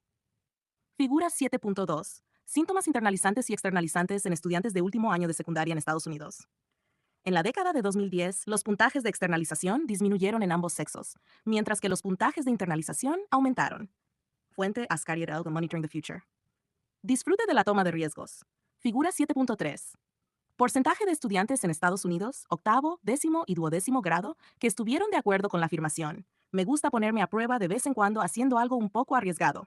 El disfrute de la toma de riesgos disminuyó más rápidamente en los niños que en las niñas en la década de 2010. Eso parece ser lo que sucedió, al menos en parte. La figura 7.3 muestra el porcentaje de estudiantes estadounidenses de octavo, décimo y duodécimo grado que estuvieron de acuerdo con la afirmación. Me gusta ponerme a prueba de vez en cuando haciendo algo un poco arriesgado. Como se puede ver, los niños solían estar mucho más inclinados a estar de acuerdo con esa afirmación, y ambas líneas en el gráfico se mantuvieron estables durante la década de 2000. Pero luego algo cambió. Las líneas disminuyen en ambos sexos, pero la disminución es más pronunciada en los niños. Para el año 2019, los niños no estaban muy lejos de donde habían estado las niñas 10 años antes. Hospitalizaciones por lesiones no intencionales. Figura 7.4. A la izquierda, tasa anual de hospitalización de hombres en Estados Unidos por lesiones no intencionales por grupo de edad. A la derecha, lo mismo para mujeres en Estados Unidos. La línea negra representa a los jóvenes de 10 a 19 años, el grupo de edad que solía tener las tasas más altas de lesiones y que ahora está entre las más bajas. Fuente, Centros para el Control y la Prevención de Enfermedades. Los niños no solo están cambiando la forma en que hablan o piensan sobre el riesgo, realmente están tomando menos riesgos. La figura 7.4 muestra la tasa de hospitalizaciones por lesiones no intencionales en 4 grupos de edad, con hombres en el panel izquierdo y mujeres en el derecho. Si observamos solo los años anteriores a 2010, vemos que las tasas de hospitalización están por debajo de 10.000 por cada 100.000 personas, tanto para hombres como para mujeres, en todos los grupos de edad, con la excepción de los hombres jóvenes. Antes de 2010, los hombres de 10 a 19 años, junto con los de 20 años, tenían tasas de hospitalización mucho más altas que los demás, en parte porque participaban en más actividades de riesgo y tomaban decisiones más imprudentes. Algo cambió en el siglo XXI. Las tasas de lesiones comenzaron a disminuir lentamente en la década de 2000, solo para los hombres jóvenes. Luego, la disminución se aceleró después de 2012 y comenzó a suceder también en las mujeres. Para 2019, los adolescentes varones tenían menos probabilidades de lesionarse que las adolescentes mujeres en 2010. De hecho, los adolescentes varones ahora no son muy diferentes de las adolescentes mujeres o de los hombres de 50 y 60 años. Más evidencia de un cambio. Un estudio representativo a nivel nacional encontró que las fracturas relacionadas con caídas, por ejemplo, fracturas de dedos y muñecas, disminuyeron lenta y constantemente en niños y niñas de 2001 a 2015. Pero hubo un grupo que destacó. Los niños de 10 a 14 años mostraron una fuerte disminución después de 2009. Esto sugiere una caída pronunciada en la realización de actividades que podrían provocar una caída, como montar bicicletas sobre rampas de salto o trepar árboles. ¿Qué cambió para los niños? ¿Por qué se han alejado del riesgo en el mundo real? ¿Y por qué estas tendencias se aceleraron después de 2010? Podemos ver una posible pista en la figura 7.2. La disminución en las actitudes externalizantes de los niños parece haber ocurrido en dos fases. Un descenso lento que comenzó a finales de la década de 1990, con una aceleración después de 2010. Vemos el mismo patrón en la disminución de hospitalizaciones por lesiones en los niños. Un descenso lento en la década de 2000, seguido de una disminución más rápida en la década de 2010. No vemos esa primera fase de disminución en ninguna de las figuras para las niñas. Sin embargo, el aumento en las actitudes internalizantes ocurrió solo en la segunda fase, aproximadamente al mismo tiempo que en las niñas. Así que veamos cómo esas dos fases podrían haber afectado a los niños en particular. ¿Cómo pudo el exceso de precaución en las décadas de 1980 y 1990, junto con la disminución del valor social de los hombres, y la transición hacia los juegos en línea, seguida por los teléfonos inteligentes en las décadas de 2000 y 2010, Haber trabajado juntas para alejar a los niños del mundo real, atraerlos al mundo virtual y alimentar su crisis de salud mental. El mundo virtual da la bienvenida a los niños. A medida que los niños encontraron menos oportunidades para ejercer su autonomía, desarrollar amistades a través del juego riesgoso y buscar aventuras sin supervisión en un mundo real cada vez más sobreprotector, encontraron oportunidades cada vez mayores para construir autonomía y amistades en el mundo virtual. La historia comienza en la década de 1970 con los primeros videojuegos de arcade, como Pong, 1972, que más tarde se pudieron jugar en el televisor de casa. Las primeras computadoras domésticas llegaron en las décadas de 1970 y 1980. Las computadoras y los videojuegos en esta era, y a lo largo de la década de 1990, fueron de mayor interés para los niños que para las niñas. El mundo virtual realmente comenzó a florecer en la década de 1990 con la apertura de Internet al público general a través de navegadores web como Mosaic, 1993, y Alta Vista, 1995, y con el desarrollo de gráficos tridimensionales completos. Surgieron nuevos géneros de videojuegos, incluidos los juegos de disparos en primera persona como Doom, y más tarde, los juegos de rol multijugador masivos en línea, como RuneScape y World of Warcraft. En la década de 2000, todo se volvió más rápido, más brillante, mejor, más barato y más privado. La llegada de la tecnología Wi-Fi aumentó la utilidad y popularidad de las computadoras portátiles. El Internet de alta velocidad de banda ancha se extendió rápidamente en esta década, lo que facilitó mucho ver videos en YouTube o Pornhub y jugar videojuegos multijugador en línea altamente envolventes en las recién lanzadas Xbox 360, 2005 y PlayStation 3, 2006. Estas consolas conectadas a Internet permitieron que los adolescentes se sentaran solos en una habitación, jugando durante horas con un grupo cambiante de extraños de todo el mundo. Antes de esto, cuando los niños jugaban videojuegos multijugador, los otros jugadores eran sus amigos o sus hermanos, sentados junto a ellos y compartiendo emociones, bromas y comida. A medida que los adolescentes de ambos sexos obtuvieron sus propias computadoras portátiles, teléfonos móviles y consolas de juegos conectadas a Internet, todos fueron cada vez más libres de retirarse a espacios privados y hacer lo que quisieran. Para los niños, esto abrió muchas nuevas formas de satisfacer sus deseos de autonomía y comunidad. En particular, significó que los niños podían pasar mucho más tiempo jugando videojuegos y viendo pornografía mientras estaban solos en sus habitaciones. Ya no tenían que usar la computadora de escritorio familiar o la consola de juegos en la sala de estar. Pero, ¿realmente este nuevo estilo de vida, sentarse solo en una habitación mientras se interactúa virtualmente, satisfizo sus necesidades de autonomía o comunidad? El mundo virtual consume a los niños. A medida que los niños se sumergieron cada vez más en juegos, cada vez más envolventes, no se observó ningún signo de deterioro en su salud mental, al menos hasta finales de la década de 2000 y principios de la de 2010. En ese momento, las tasas de suicidio, depresión y ansiedad comenzaron a aumentar.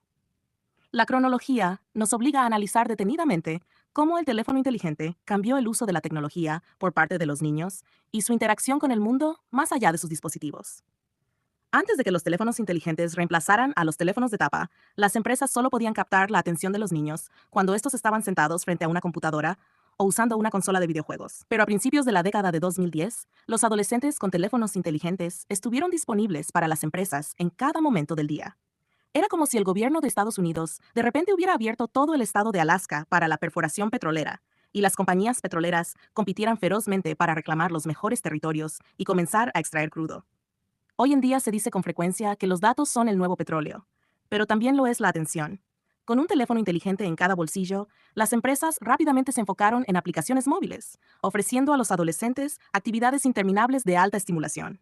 Los productores de videojuegos, los proveedores de pornografía y las plataformas de redes sociales adoptaron estrategias basadas en publicidad y de uso gratuito.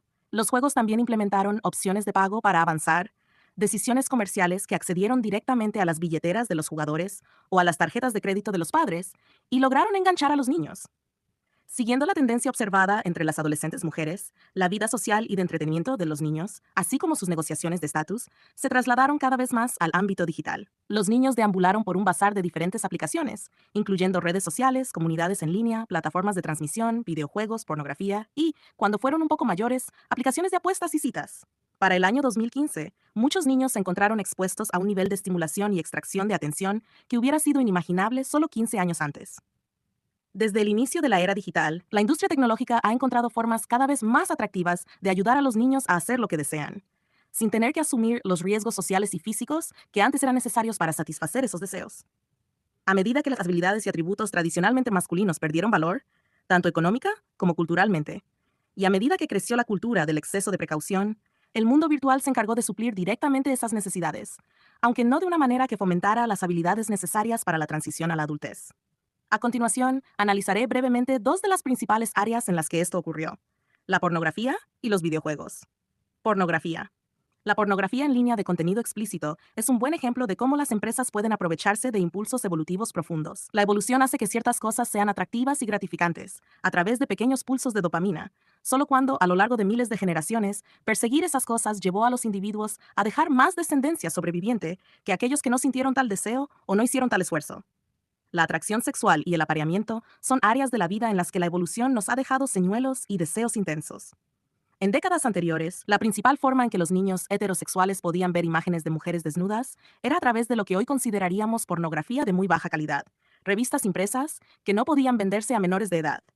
A medida que avanzaba la pubertad y aumentaba el impulso sexual, este motivaba a los niños a hacer cosas que resultaban aterradoras e incómodas, como intentar hablar con una chica o invitarla a bailar en eventos organizados por adultos. El Internet, por otro lado, es el medio ideal para la distribución de imágenes pornográficas. A medida que aumentaron las velocidades de transmisión de datos, también lo hizo la disponibilidad de videos pornográficos de contenido explícito. A finales de la década de 1990, posiblemente hasta el 40% de todo el tráfico en Internet era pornografía. La obra de teatro Avenue Q, que se estrenó en Broadway en 2003 y se mantuvo en cartelera durante muchos años, incluso incluyó una canción en la que unos coloridos títeres cantaban: "El Internet es para la pornografía". Una vez que los niños obtuvieron computadoras portátiles e Internet de alta velocidad, tuvieron un suministro infinito de videos de alta calidad que mostraban cada acto concebible, cada parte del cuerpo y cada fetiche, los cuales podían ver en privado múltiples veces al día. Un estudio sueco encontró que 11% de los niños eran consumidores diarios en 2004 y que el número aumentó a 24% en 2014. Otro estudio señaló que entre los adolescentes varones que ven pornografía, 59% la describe como siempre estimulante, 22% describe su uso como habitual, 10% informa que reduce su interés sexual hacia posibles parejas en la vida real, y 10% dijo que es una especie de adicción. Por supuesto, muchos adolescentes también ven pornografía, pero las encuestas encuentran tasas mucho más altas entre los varones, ya sean heterosexuales o miembros de una minoría sexual o de género. Cuando observamos a los usuarios diarios o a aquellos para quienes la pornografía se ha convertido en una adicción que interfiere con su funcionamiento diario, la proporción entre hombres y mujeres suele ser de más de 5 o 10 a 1, como en la figura 7.5. Usuarios diarios de pornografía, estudiantes suecos de 12º grado, figura 7.5. Porcentaje de estudiantes suecos de 12º grado que ven pornografía más o menos a diario. Fuente: Donevan et al., 2022. El problema no es solo que la pornografía moderna amplifica el riesgo de adicción, sino que el consumo excesivo de pornografía puede llevar a los varones a elegir la opción fácil para la satisfacción sexual, ver pornografía, en lugar de intentar participar en el mundo de las citas, que es más incierto y arriesgado. Además, hay evidencia de que el consumo excesivo puede afectar las relaciones románticas y sexuales de los varones jóvenes. Por ejemplo, varios estudios indican que después de ver pornografía, los hombres heterosexuales encuentran a las mujeres reales menos atractivas, incluidas sus propias parejas. Los usuarios compulsivos de pornografía, que son predominantemente hombres, tienen más probabilidades de evitar interacciones sexuales con una pareja y tienden a experimentar una menor satisfacción sexual. En un metaanálisis de 2017 que incluyó más de 50 estudios con un total de más de 50.000 participantes de 10 países, el consumo de pornografía estuvo asociado con resultados de menor satisfacción interpersonal en encuestas transversales, encuestas longitudinales y experimentos. Es importante destacar que esta relación solo fue significativa entre los hombres. La pornografía separa el atractivo evolucionado, placer sexual, de su recompensa en el mundo real, una relación sexual, lo que potencialmente convierte a los jóvenes que la consumen en exceso en hombres menos capaces de encontrar sexo, amor, intimidad y matrimonio en la vida real. Es probable que estas tendencias empeoren con la llegada del metaverso, el video espacial y la inteligencia artificial generativa.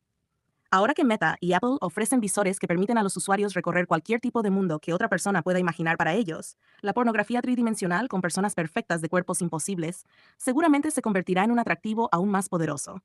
La inteligencia artificial generativa ya ha producido novias y novios virtuales, como Karen Ai, un clon de inteligencia artificial de una influencer de Snapchat de 23 años que usó miles de horas de su contenido en YouTube para crear un chatbot de sexting.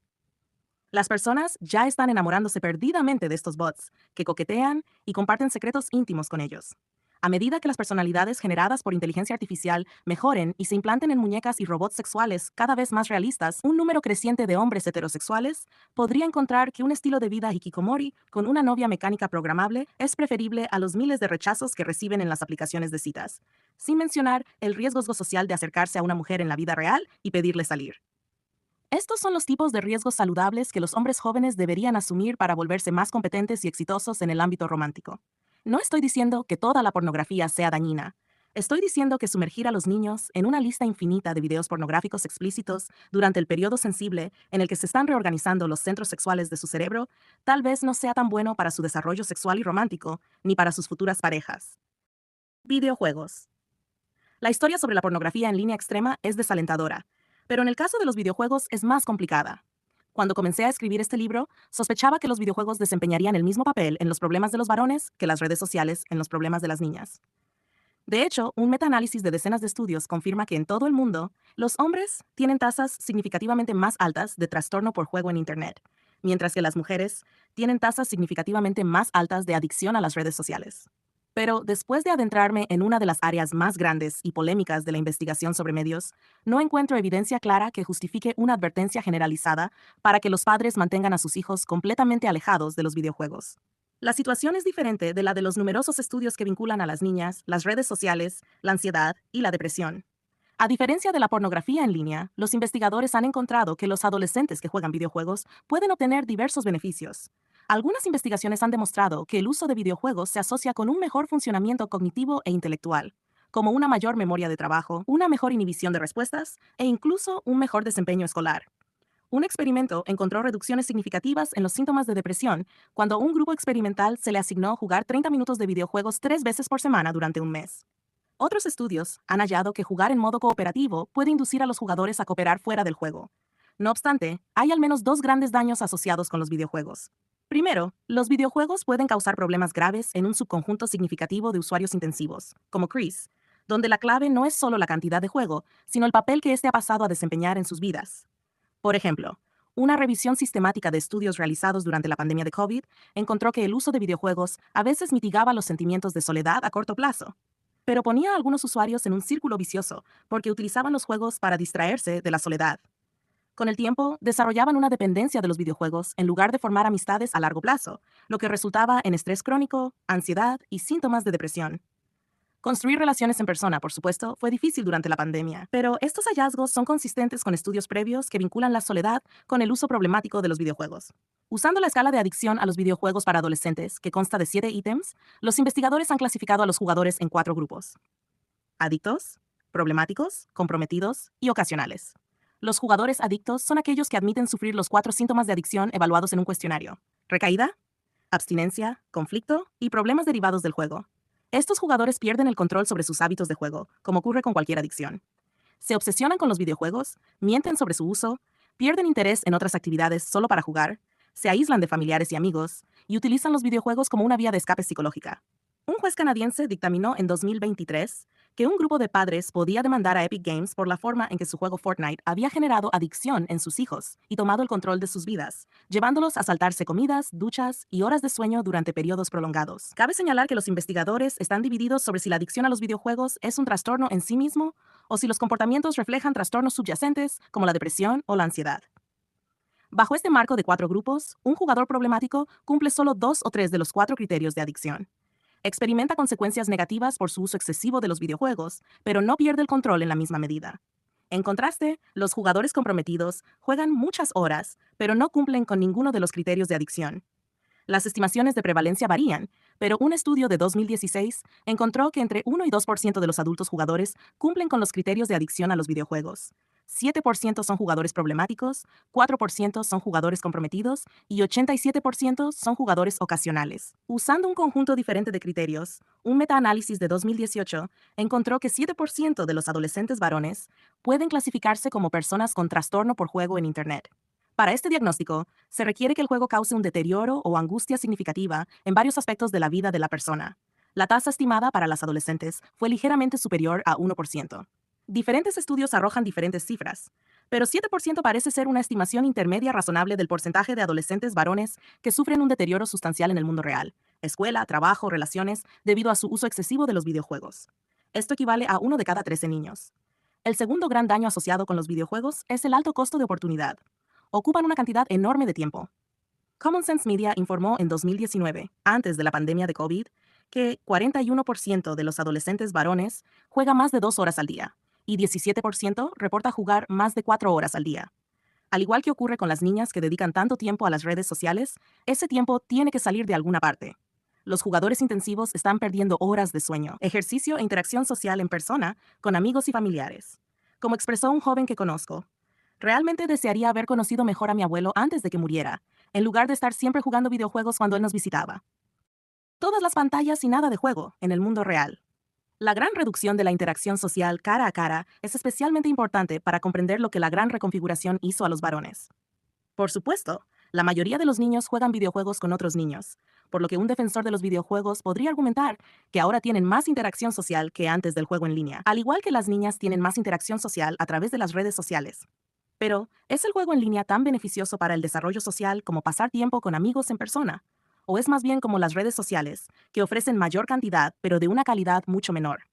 El juego en videojuegos ocurre dentro de mundos virtuales, diseñados para maximizar el tiempo que los usuarios pasan en la plataforma, de la misma manera que lo hacen las redes sociales. Los videojuegos no están diseñados para fomentar un pequeño número de amistades duraderas ni para desarrollar las habilidades sociales de los jugadores. Como señalan Peter Gray y otros investigadores del juego, una de las partes más beneficiosas del juego libre es que los niños deben actuar como legisladores, creando juntos las reglas, y como jueces y jurados, decidiendo en conjunto qué hacer cuando las reglas parecen ser violadas. En la mayoría de los videojuegos multijugador, todo eso lo hace la plataforma. A diferencia del juego libre en el mundo real, la mayoría de los videojuegos no ofrecen práctica en habilidades de autogobierno. Los videojuegos también ofrecen muchos menos beneficios antifóbicos derivados del juego arriesgado. Son experiencias desencarnadas. Aunque son emocionantes a su manera, no pueden activar el tipo de miedo físico, adrenalina y corazón acelerado que provoca montar una montaña rusa, jugar un partido de baloncesto en cancha completa o usar martillos para destruir cosas en un parque de aventuras.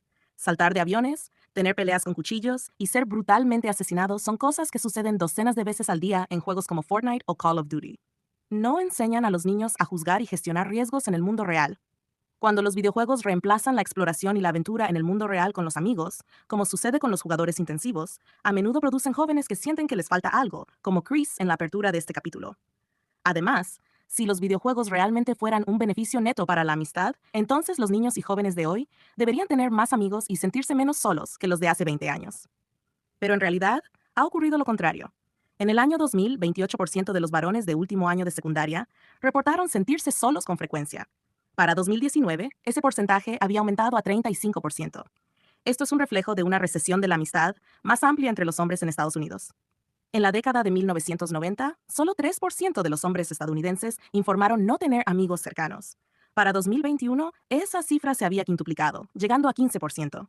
En otra encuesta realizada en 2021, se preguntó a los estadounidenses si en los últimos 6 meses habían hablado con alguien sobre un asunto personal importante. Los jóvenes varones fueron los que peor respondieron a esta pregunta. 28% dijeron que no. Por supuesto, estas encuestas no pueden probar que la llegada del juego en línea en la década de 2000 haya causado el aumento nacional en la soledad masculina, pero sí ponen en duda la idea de que cuando los niños y los jóvenes varones confiaron sus vidas sociales a las compañías de videojuegos, entraron en una era dorada de conexión social. Al igual que cuando la amistad de las niñas se trasladó a las plataformas de redes sociales, los niños ganaron en cantidad, pero perdieron en calidad. Los varones prosperan cuando tienen un grupo estable de amigos confiables y construyen sus amistades más fuertes y duraderas al estar en el mismo equipo o en una manada estable, enfrentando riesgos o equipos rivales. Las manadas virtuales crean vínculos más débiles, aunque los niños, cada vez más solitarios, se aferran a ellas y las valoran porque es todo lo que tienen. Ahí es donde están sus amigos, como me dijo Chris. Tecnología, libertad y falta de sentido. ¿Por qué entonces la salud mental de los varones empeoró en la década de 2010, justo cuando obtuvieron acceso ilimitado a todo, en todas partes, todo el tiempo y de manera gratuita? Tal vez sea porque no es saludable para ningún ser humano tener acceso sin restricciones a todo, en todas partes, todo el tiempo y sin costo alguno. En el año 1897, el sociólogo francés Émile Durkheim, quizás el pensador más profundo sobre la naturaleza de la sociedad, escribió un libro sobre las causas sociales del suicidio. Basándose en datos que apenas comenzaban a recopilarse a medida que los gobiernos empezaban a llevar estadísticas, observó que en Europa la regla general era que, cuanto más fuertemente unidas estaban las personas a una comunidad con la autoridad moral para contener sus deseos, menos probabilidades tenían de quitarse la vida. Un concepto central para Durkheim era la anomia, o falta de normas, es decir, la ausencia de reglas y normas estables y ampliamente compartidas. Durkheim temía que la modernidad, con sus cambios rápidos y desorientadores y su tendencia a debilitar el control de las religiones tradicionales, fomentara la anomia y, por lo tanto, el suicidio. Escribió que cuando sentimos que el orden social se debilita o se disuelve, no nos sentimos liberados, sino perdidos y ansiosos. Si este orden social vinculante se disuelve, si dejamos de sentirlo existir y actuar a nuestro alrededor y por encima de nosotros, todo lo que es social en nosotros queda privado de fundamento objetivo. Todo lo que queda es una combinación artificial de imágenes ilusorias, una fantasmagoría que desaparece con la más mínima reflexión. Es decir, nada que pueda ser un objetivo para nuestra acción. Eso, creo yo, es lo que le ha sucedido a la generación Z. Son menos capaces que cualquier otra generación en la historia de echar raíces en comunidades del mundo real, habitadas por individuos conocidos que seguirán estando ahí dentro de un año. Las comunidades son los entornos sociales en los que evolucionaron los seres humanos y la infancia humana. En cambio, los niños que crecieron después de la gran reconfiguración saltan entre múltiples redes, cuyos nodos son una mezcla de personas conocidas y desconocidas, algunas usando alias y avatares, muchas de las cuales habrán desaparecido el próximo año, o tal vez mañana. La vida en estas redes suele ser un tornado diario de memes, modas y microdramas efímeros, desarrollados entre un elenco rotativo de millones de actores secundarios. No tienen raíces que los anclen o los nutran. No tienen un conjunto claro de normas que los contengan y los guíen en el camino hacia la adultez. La vida a menudo se siente sin sentido. Figura 7.6. Porcentaje de estudiantes de último año de secundaria en Estados Unidos que estuvieron de acuerdo o muy de acuerdo con la afirmación.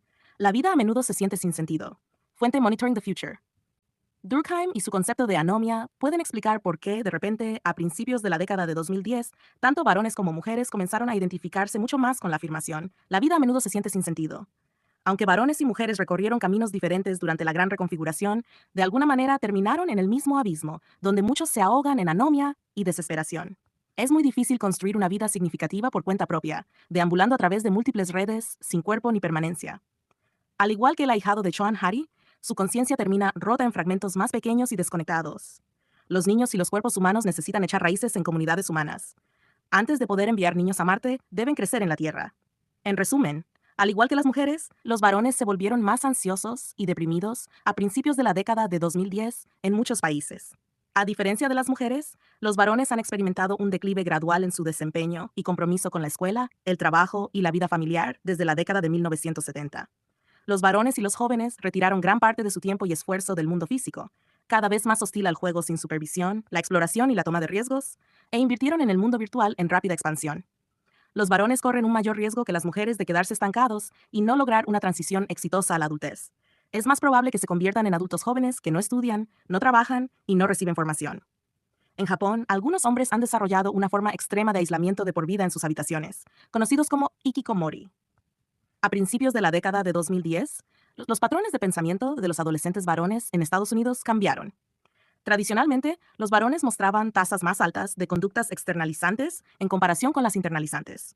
Sin embargo, en ese periodo, su mentalidad comenzó a asemejarse más a la de las mujeres, con mayores tasas de internalización. Al mismo tiempo, los varones también comenzaron a evitar los riesgos más que las mujeres. A medida que los varones redujeron sus actividades arriesgadas al aire libre o fuera de casa y comenzaron a pasar más tiempo frente a las pantallas en casa, su salud mental no mostró un declive durante las décadas de 1990 y 2000. Pero algo cambió a principios de la década de 2010, y a partir de entonces su salud mental comenzó a deteriorarse. Una vez que los varones adquirieron teléfonos inteligentes, trasladaron aún más su vida social al mundo digital, al igual que las mujeres, y su salud mental se resintió. Uno de los efectos de los teléfonos inteligentes, potenciado por el Internet de alta velocidad, en la vida de los varones ha sido el acceso ilimitado, gratuito y en cualquier momento a la pornografía extrema. La pornografía es un ejemplo de cómo las empresas tecnológicas han facilitado que los varones satisfagan deseos biológicamente poderosos sin necesidad de desarrollar habilidades que los ayuden en su transición a la adultez. Los videojuegos ofrecen varios beneficios tanto para varones como para mujeres, pero también generan perjuicios, especialmente para el porcentaje de varones, alrededor del 7%, que se convierten en usuarios problemáticos o adictos. Para ellos, los videojuegos parecen provocar un deterioro en la salud mental y física, conflictos familiares y dificultades en otras áreas de la vida. Al igual que ocurre con las redes sociales para las mujeres, pasar horas conectándose en línea aumenta la cantidad de interacciones sociales, pero disminuye la calidad de las relaciones.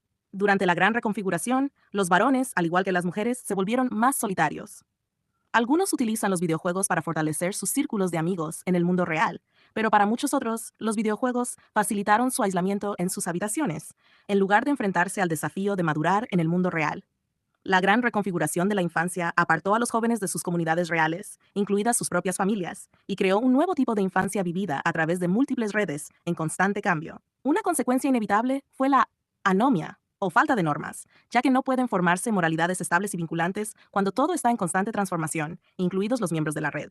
Como demostró el sociólogo Emil Durkheim, la anomia genera desesperación y suicidio. Esto podría explicar por qué varones y mujeres, a pesar de haber tomado caminos distintos durante la gran reconfiguración, terminaron en el mismo punto, con un aumento repentino y acelerado en la sensación de que sus vidas carecen de sentido.